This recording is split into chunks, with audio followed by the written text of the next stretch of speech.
Hello, in this video I want to show you how to fix the problem when you want to install Call of Duty Mobile but you can't seem to find it on your Motorola Edge 30 Neo. So let's open up our Google Play Store and try finding this game.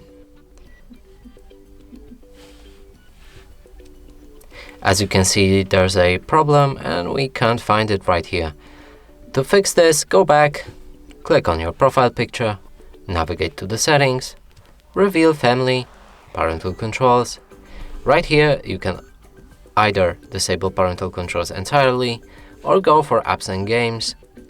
You'll need to enter your PIN code, click OK, increase PG to at least 16, make sure to save the setting afterwards. And now if we go back and try to download this game, it's right here and we can install it. And that's it for this video. Hope you like it. Please consider subscribing to our channel, leave a like and a comment below.